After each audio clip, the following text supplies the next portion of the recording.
Meron nga po kaming tinulungan na pasyente na buntis na manganganak sa Latifa. So, dinala po namin dito sa Latifa. Ayan po, naka-wheelchair. Ngayon po, habang naghihintay kami doon, sumasakit ang kanyang tiyan. Kaya nakaupo lang po kami dyan sa tabi, dyan sa Latifa. Ngayon, itong asawa ayaw po magpakita. Kaya yun, sabi ko, iwanan natin siya. Habang nagpapacheck up siya, lumabas na kami. Ngayon ay nasa kotse na kami. At pabalik na kami. Ngayon ay pabalik na kami ng bahay. Nandito na kami sa parking. Habang daan, sabi ko mag-video-video nga ako para makakita naman ng magandang tanawin. Hindi lagi na lang akong sa room. Yan po yung Latifa Hospital na pinuntahan namin. Kami ng kaibigan ko. Para lang po makatulong, alam nyo naman, tayo lang mga Pilipino, tayo lang ang magtutulungan. Kasi, ang nobyo po niya Pakistano, hindi na po siya iniintindi. Nakita ko na parang hirap na siya sa pag-upo. Sabi ko, anong nararamdaman mo? Parang ikay hirap na. Sabi niya sa akin, masakit na po ang tiyan ko. Adi sabi ko, sige, kabuwanan mo na ba? Sabi niya, opo, kung tutuusin nga po dapat nung 5 pa ako nanganak. Ngayon ay 22 na. Hindi pa din siya nanganganak. Adi dinala namin sa Latifa. Tapos tinawagan ko yung lalaki wala daw siyang pera, wala daw siyang pambayad. Pagdating namin ng Latifa, ini-schedule agad ang kanyang CS. Kasi overdue na pala. 40 weeks na. Overdue na ang bata at ngayon ay ang bata ay nasa ICU kasi ang bata ay may infection na siya dahil mataga na overdue na siya sa loob ng tiyan. Ay di ngayon nung sinabi ko sa babae na hindi ko nga alam ang pangalan ng masistika, hindi ko alam ang pangalan ng babae na tinulungan namin. Aba, ay nung pagtanong sa akin ng doktor, anong pangalan ng pasyente? Aba, hindi ko alam, sandali lang po at itatanong ko. Mabuti na lang at yung bata ay may Emirates ID. Ay di ngayon itong Emirates ID, hiniram ko, akin na kako, yung Emirates ID mo, at tatanong ko muna at ipakikita ko sa doktor para ma-registered ka. Ay kung hindi pa tinanong ng doktor, kung anong pangalan ng pasyente, hindi ko malalaman dahil ang tawag ko doon, pag napunta ko doon sa bahay nila is basta buntis. Yun lang po. Yun lang po ang alam ko. Kaya sabi ko nung dinala ko siya doon sa Latifa, sa Latifa Hospital na panganakan dito sa Dubai, ay hindi ko po malalaman ang pangalan ng taong iyon, ng bata pa. At siguro mga 28, 30 ang edad niya. At akala ko nga unang anak, yung pala ay pangalawa na kasi may anak na siya sa Pilipinas. Ay tinatawagan ko po yung lalaki ay hindi na po siya nasagot. Ay sabi ko, siya, ikaw na lamang ay magtiis diyan, mag-isa ka at walang magbabantay sa iyo at ang asawa mo ay ayaw nang sumagot sa telepono. Ay diyan sabi ko habang kami pa uwi, ay makapag-video nga kamo ko, parang maganda ang tanawin sa labas at bagong ulan nga, ay di walang dry na mga puno, ay di maganda ang natatanaw ninyo ngayon sa aking vlog. Eto, pauwi na po kami ng Dubai at kami po ay pabalik na at iniwan lang po namin yung babae sa hospital. At sabi ko nga po sa kaibigan kong nagmamaneho, ay siguro iniadya ng Diyos na ako'y mapapunta sa may bahay na yun at para makita ko yung batang iyong ng batang iyong manganganak. Dahil hindi ko naman po ako bisyo na magpunta-punta sa bahay ng may bahay. Ay ano ba't itong kaibigan kong itong si Mariam, ay naisip-isipan namin puntahan. Ay sabi ng anak ko ay punta tayo doon kina Tita Mariam. Ay sabi ko sige pupunta tayo. Ayun pala makakakita kami doon ng buntis na walang nag-iintindi. Awa ng Diyos, ay di pagkadala ko sa ospital, ay sabi ko siya, bahala na siya yung ospital, ay di bumalik kami kinahapunan. Ay ayos naman at dahil sabi huwag kayong mag-alala at nakaraos na lalaki ang anak. Ay CS.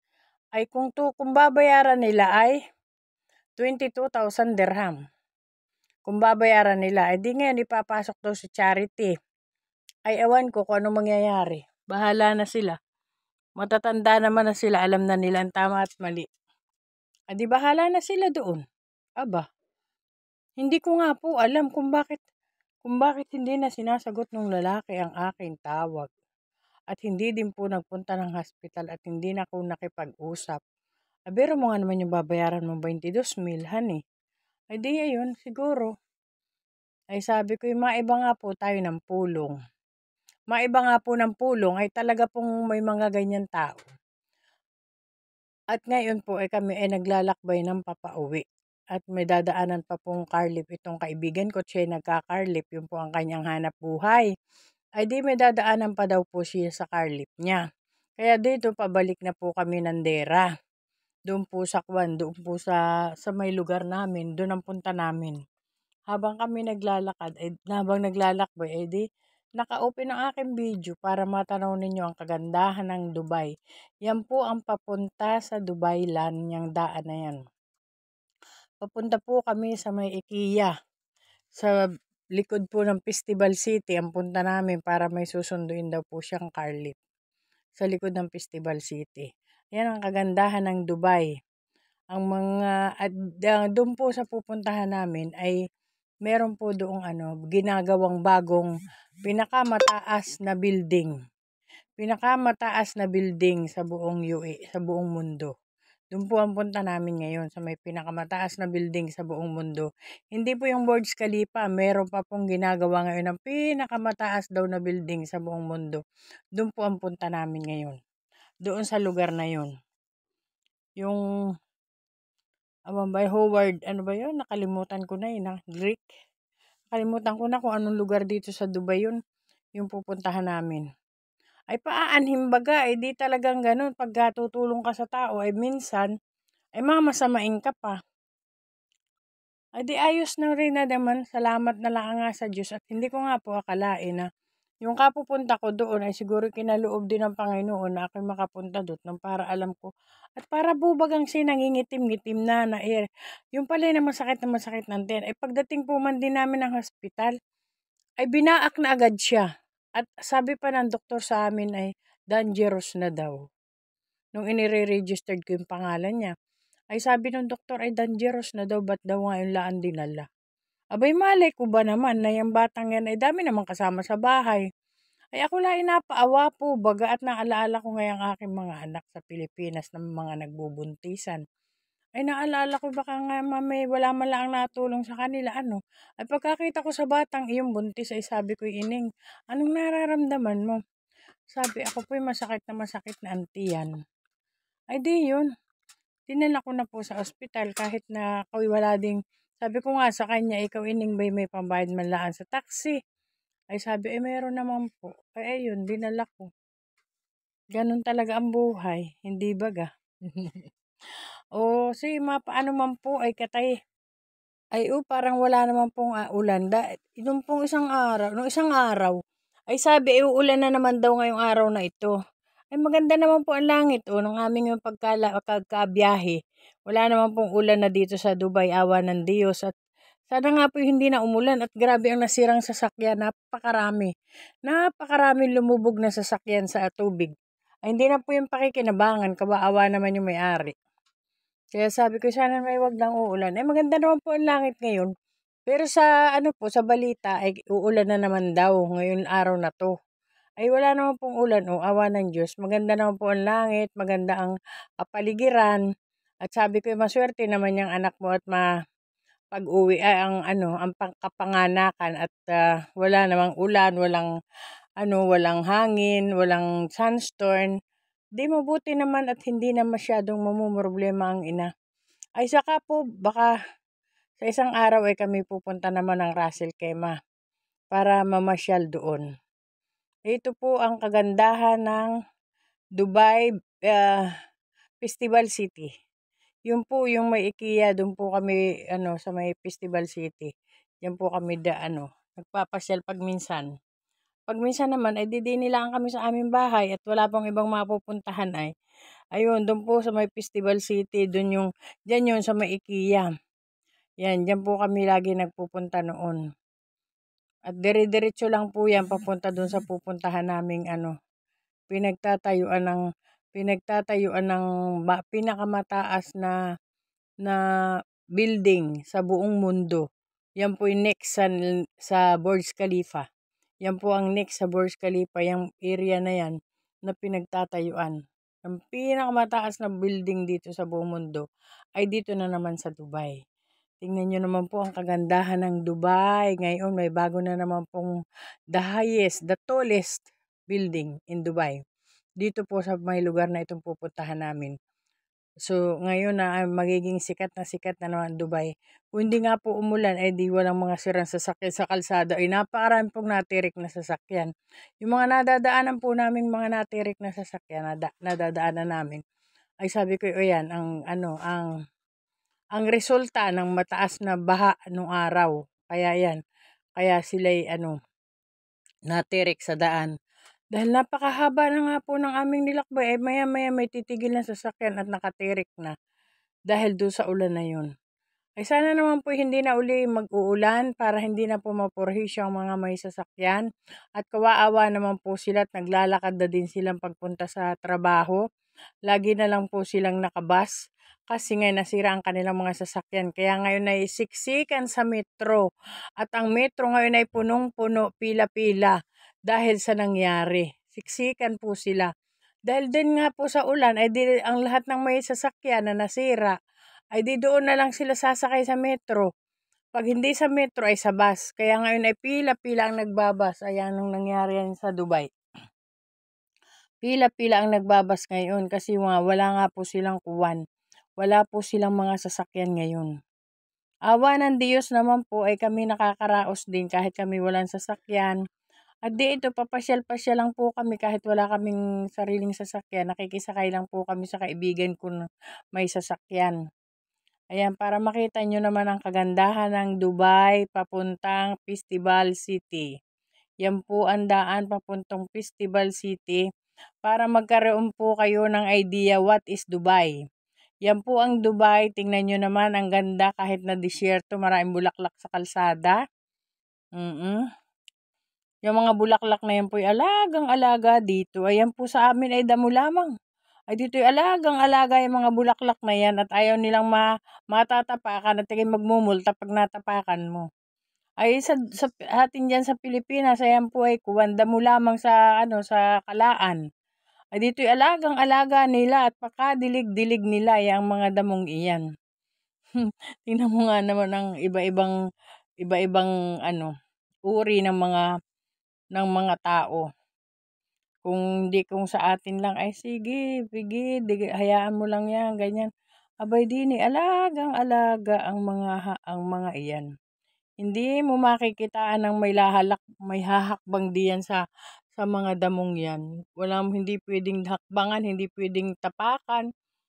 Talagang pinagkaganda-ganda nila yan. Tingnan nyo naman ang ganda ng mga bulaklak.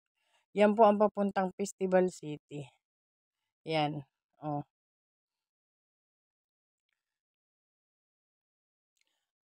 Salamat naman po sa Diyos at magandang panahon ng pagmamasyal namin yan papuntang Festival City. Wala pong ulan, wala nang. Sana nga po hindi na uulan. Ang hirap kaya po pag naulan. Hindi ka makababa, walang kuryente ang bahay mo, walang ilaw, walang AC. Ay di kailangan nasa labas ka ng building. Ay kahit naman ikay lumabas ng building, ay wala din. Ayun, dyan po yung ginagawang tourist building in the world. Yan yung may mga crane na yan. Diyan po. Diyan sa may lugar na iyan. Diyan po yung ginagawa nila.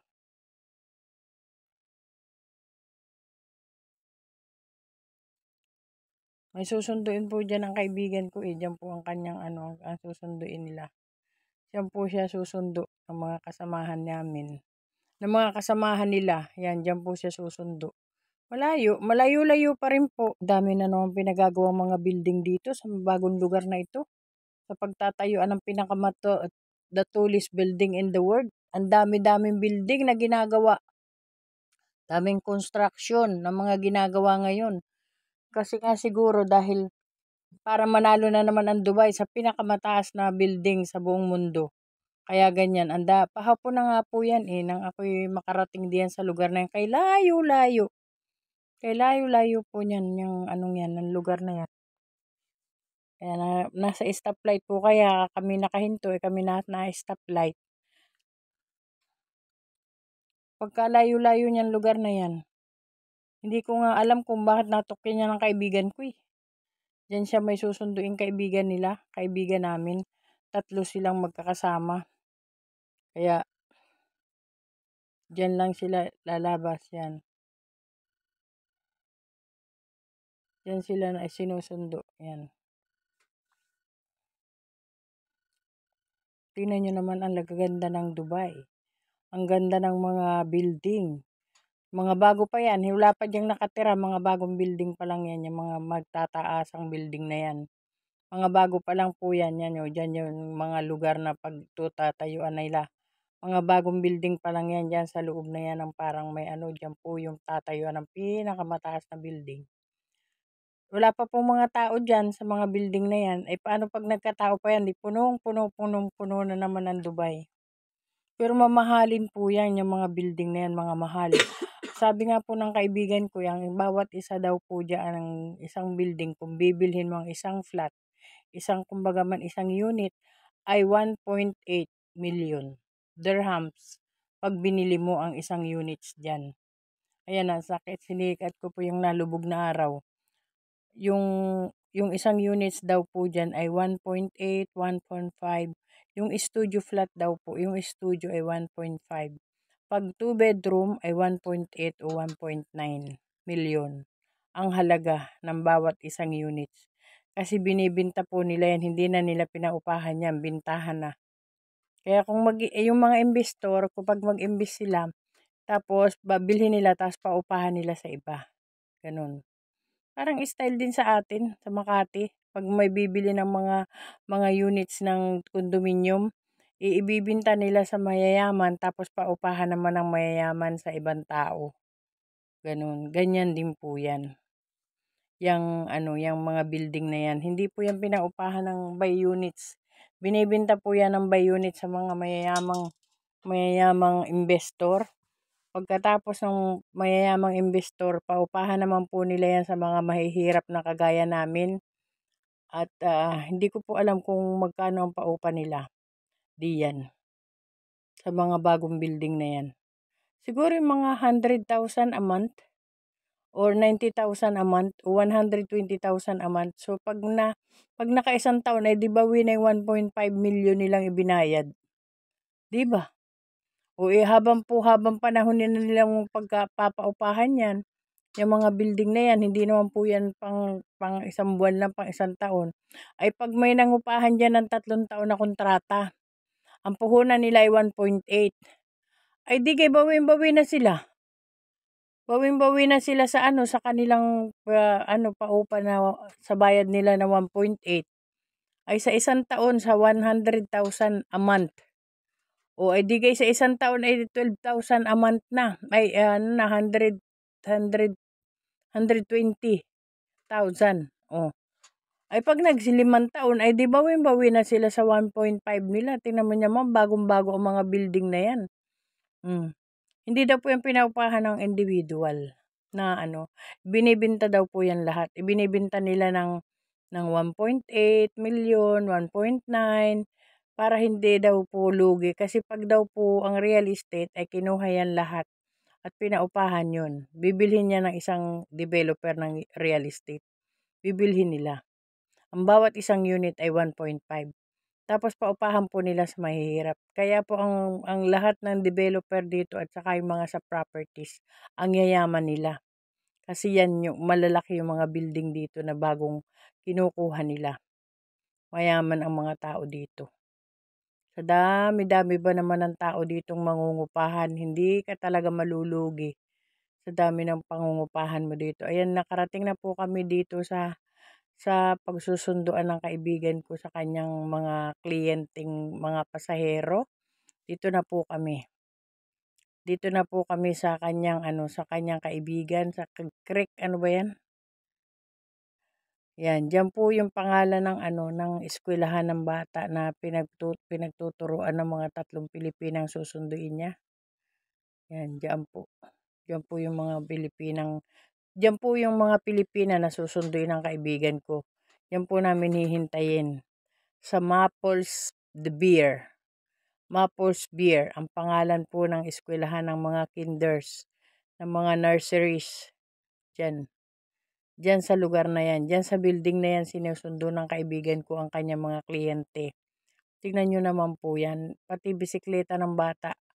Hindi mo pwedeng dalhin sa loob. Diyan lang sa labas. Diyan, mayroon siyang lock. Ilalak ninyo sa labas yung mga bisikleta. Hindi pwedeng dalhin sa loob ng building. Ayan, diyan po sila lalabas. Oh. Pag dinala yan, bawal yan dalhin sa loob ng building nila. Kaya kahit bisikleta ng bata, diyan na nakapugal diyan sa sa labas. Sa bisikleta. Dahil diyan po sa building na yan, napakaraming bata ng mga puti. Mga puti ang mga nakatira diyan, Russian, mga Amerikano, mga British, mga taga kung saan saang bansa ang mga tao diyan. Kasi sila ang nakabili ng mga units. Kaya yung mga anak nila, yung mga eskwela, yung laki-laki ng aso diyan, no? Ang mga eskwela diyan ay lahat iba-ibang lahi. Yung mga daycare nila, inihahatid yan ng magulang mga 7 o'clock in the morning. Kukunin nila ng 5 to 6 in the afternoon. Paglabas ng mga magulang nila, saka pa lang nila kukunin yung mga anak nila. Yan po yung trabaho ng mga kaibigan namin na diyan namin susunduin kasi labas na sila sa trabaho. Diyan po namin sila susunduin sa lugar na yan. At ito hanggang dito na lang po, hanggang bukas ng muli. At God bless. Salamat po sa inyong panonood at salamat po sa patuloy na salamat po sa panonood. God bless. Hanggang dito na lang po ang